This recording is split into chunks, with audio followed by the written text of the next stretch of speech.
How do you envision Daniel taking the next step in this offense with what you've added and after re-signing him? Well, I'd say this is probably the first time he's had a little bit of consistency.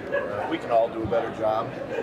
In terms of I'd say all the pieces, every year you add pieces in free agency, you add pieces in the draft, and, you add them for a reason because you think they can help your team. But we haven't even had our first team meeting yet, on April 17th. So you see what they do, really everybody, free agency-wise on tape, but, it's not just about their talent or running a return route or stopping the run. You have to figure out these men that you just hired on your team you got to figure out what they're all about. How they react after a bad practice, how they react after a drop. How can you build a team? It's not just collecting talent. It's, you got to build a team. So that takes time. We're not even there yet. We'll be there on April 17th and certainly got a lot of work to do. I'd say, with Daniel, we'll have, some of the same guys he threw to back and have some new guys. And, we're just going to have to keep evolving on what we do as a coaching staff. And, he's going to have to keep better on the things that we need to get better at. And, it starts all over again. It starts all over again. How do you feel about the supporting cast around him? Obviously, that was a priority for Joe to put pieces around him when you invested in Daniel. How do you feel about the group that's around him right now? Yeah, kind of like I just said. All the guys that we looked at or evaluated or signed, I'm happy they're here. We're going to put them in our systems regardless of what position they play. And, I think it's one thing when you're watching them on tape. It's another thing now they have to come in, learn a new system, process things, play fast. So, there's certainly a lot of things that, we got to start doing come April 17th all the way through the OTAs. And, we'll see how that all works out. You mentioned... You want to just go around like this? Because I'm going to be here until 8:14:59. No, I swear I got this owners meeting. I'm not going to be late for that one. We have writers meetings too, so we have to go also. Okay. So you don't want to go this way? No. Okay. Definitely not. Okay. I don't want to be last. No. Okay. This is too hot of a question to wait. Okay.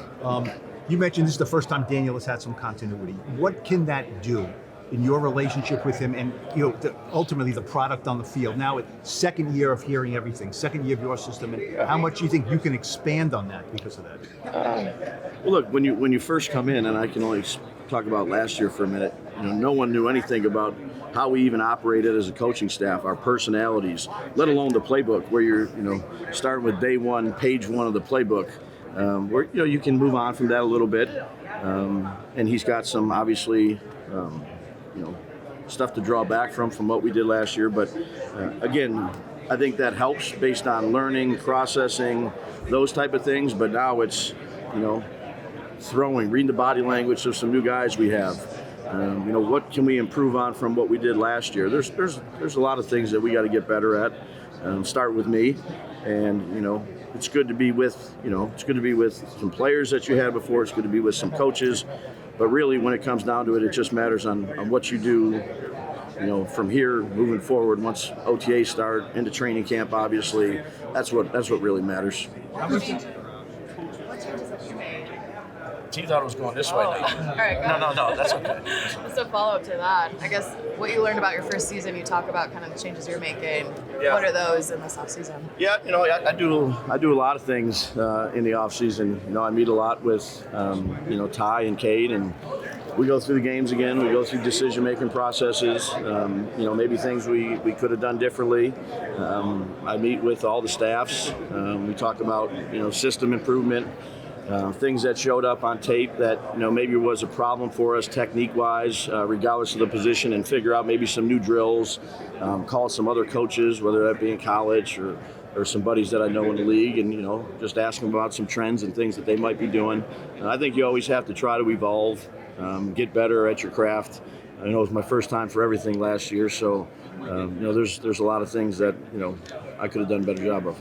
You have a lot of continuity on your coaching staff too. Yeah. How does that help you? How does that help sort of the program take the next step? Same type thing. You're with each other for a year. Again, does it really does it matter that game that you want to win on? I don't know. I don't know about that. But I do know that you can draw on experiences that you've had, good and bad.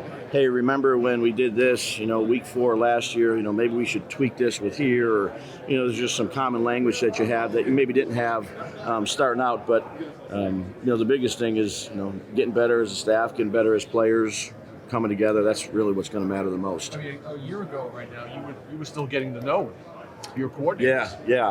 Yeah. Last year, it was different. Last year, we took a long time to hire people, and we were there. There wasn't much of an off season. We were there pretty late. Wink had ordered a lot of pizza every night, so thankful for him. This year, it's a little bit different. I'd say that the coaches are out a little bit more on pro days. The evaluation processes of your team, which is most important. We did that right away, and talked about things that we needed to improve on. So now they're whether it's free agents out on the road, and then we do staff development, system development. But there's a lot of guys that have been out, on the road looking at college players right now after the free agency period. What will Darren allow you to do maybe that you couldn't do last year? And if you could, would you like to throw the ball more than you did a year ago? Yeah, I just think it depends on the team we have. I think everything we try to do is geared toward our team and, where our team's at. It's a hard question to answer right now. Darren, I think, is a good football player. I'm happy that we traded for him. But again, to get him into our system, to let him see how he processes our calls, to get him out on the field, to read his body language, he's been a very talented player in the league. Happy we have him and looking forward to working with him. You line him up anywhere? We'll see. Yeah, we'll see. I mean, they've lined him up in different spots. He's worked, under some different head coaches. I think whatever we feel is best for him and for our team, that's what we'll try to do. But, the springtime, when you guys are there, it's a time, too, to kind of experiment on some things and see what works and see what doesn't work and try to build off of that. When you were in Buffalo, you had a offense that had the typical or prototypical number one receiver in Stephon. When you were in New England, you kind of experienced an offense that had the number one option in the passing game were the tight ends.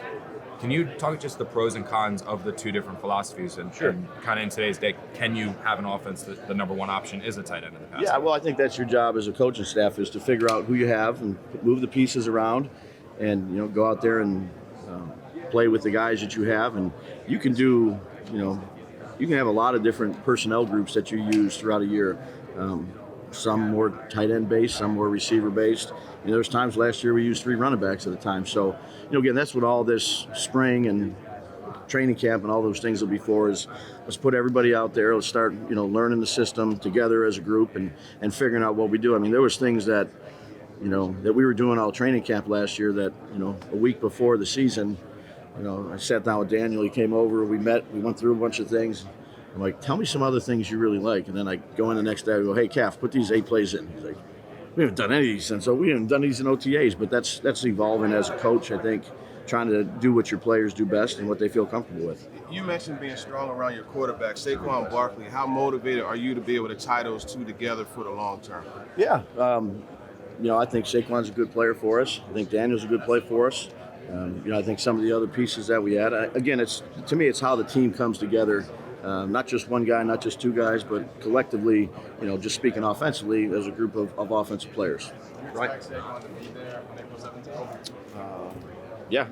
I don't know. I'd say that'd be a good question for Saquon.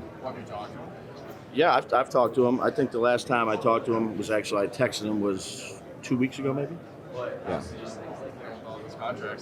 I'd say I'd leave that up to Saquon to answer.